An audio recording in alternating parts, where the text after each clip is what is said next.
80,000 টাকা মতন কুল বেচে দিয়েছি। দেখতে পাচ্ছ কি পরিমাণে কুল ধরে রয়েছে। বিসমিল্লাহির রহমানির রহিম।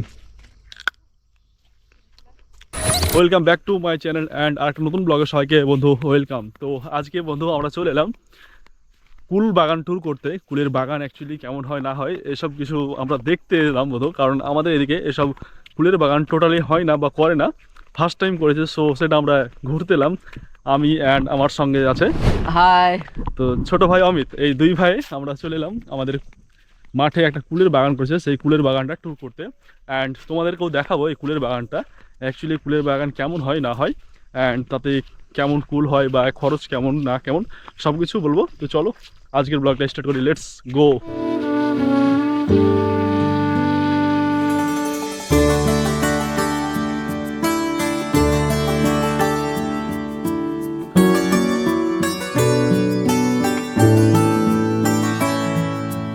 তো বন্ধু আমরা এই মুহূর্তে চলে এসেছি ফুলের বাগানে, অ্যান্ড দেখতে পাচ্ছ এখন ফুলের বাগানে রয়েছি।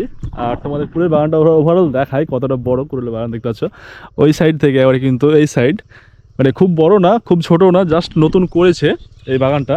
অ্যান্ড এই বাগানে বন্ধু দুই রকমের কিন্তু কুল হচ্ছে, এক হচ্ছে ভারত সুন্দরী আর একটা হচ্ছে বল সুন্দরী।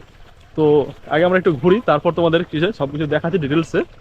আর এই যে দেখছো এই কুলগুলো কিন্তু বল সুন্দরী, কারণ হচ্ছে বন্ধু এগুলো প্রায় বলের মতো গোলাকার।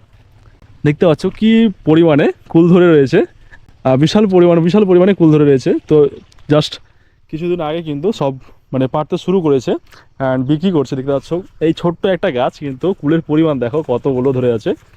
তো এইভাবেই কিন্তু বন্ধু পুরো বাগানেই সাংঘাতিক লেভেলের কুল ধরে আছে। অ্যান্ড দুই রকমের কুল, একটা হচ্ছে বল সুন্দরী আর একটা হচ্ছে ভারত সুন্দরী। তো আমরা টেস্ট করবো। আগে আমরা চলো বাগানের মালিকের সাথে কথা বলে নিই একটু, যে প্রসেসিং বা কিভাবে কি করেছে অ্যান্ড কেমন কি লাভ হচ্ছে বা কেমন কি হচ্ছে না হচ্ছে সব কিছু আমরা সেই বাগানওয়ালা দাদার কাছে জেনে নিই একটু। এখন দাদা দেখছি কাজ করছে, মানে সব এই বাগানের ভেতরেই কিন্তু আবার শশার গাছ লাগানো হয়েছে। সো শশার গাছে কিন্তু জল দিচ্ছে। হ্যালো দাদা, কেমন আছো? আল্লাহর রহমতে খুব ভালো আছি। আর এই বাগান যে তুমি করলে মানে কিভাবে হঠাৎ করে প্ল্যান চলো? আমাদের দিকে তো সাধারণত এরকম বাগান করে না বা বাগান নেই কুলের বাগান। কেমন কি ওর আইডিয়াটা তোমার কাছে এলো এরকম? আমি এটা লোকের দেখাতেই করেছি। আর এই বাগান করতে কেমন কি খরচ হয়েছে মোটামুটি? মোটামুটি 40,000 টাকা খরচা হয়েছে আমার। এখন অবধি বাগান থেকে মানে কতটা কুল বেচা হয়েছে বা বিক্রি হচ্ছে, কেমন কি রেসপন্স? 80,000 টাকা মতন কুল বেচে দিয়েছি। কুল বিক্রি হয়েছে 80,000 টাকার। এটা তো বিশাল একটা ব্যাপার, বেশ ভালোই তো। প্রথম বছরে এটা তো ফার্স্ট টাইম। হ্যাঁ হ্যাঁ, তো এরপরে আবার তো এটাকে কাটা হবে and আরো প্রসেসে মানে এটা বছরের পর বছর হতেই থাকবে। হ্যাঁ, টোটালি কতবার মতো হতে পারে এটা? এটা 4বার খুব ভালোভাবে হবে, তারপর ভালো আস্তে হবে। আস্তে কম। সো গাইস, দাদার মুখ থেকে শুনতে পেলে যে এখানে কেমন কি উৎপাদন হচ্ছে বা লাভ কেমন হচ্ছে।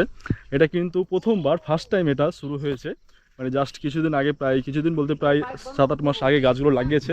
অ্যান্ড তার মধ্যেই কিন্তু 80,000 টাকার ফুল বিক্রি করেছে। এক বিশাল লাভজনক ব্যবসা। কিন্তু এই জমিটা হচ্ছে নকাটাতে কিন্তু এই বাগানটা করা হয়েছে।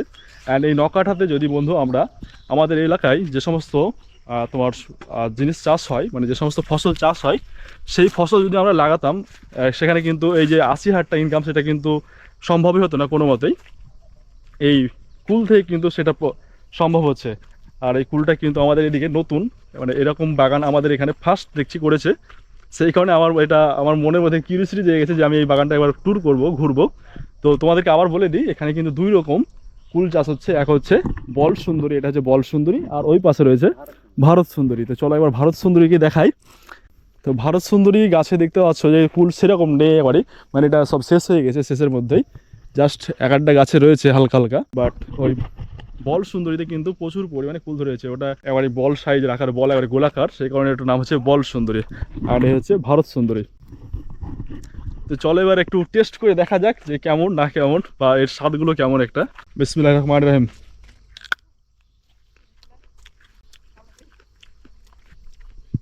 বেশ টেস্টি, খুবই সুস্বাদু একটা। যদিও বন্ধু কুল খাওয়া সেরকম হয় না, কিন্তু এগুলো বেশ দেখছি টেস্টি। সেটা যখন সম্পূর্ণরূপে পেকে যাবে তখন আর কিন্তু মিষ্টির পরিমাণটা আরও বেড়ে যাবে। চলো আমরা এবার একটু ঘুরি আর একটু পার্সোনালি, তারপর তোমাদের সাথে আবার দেখা হচ্ছে। কাল থেকে সব ঠিক, হ্যাঁ কাল থেকে সব ঠিক।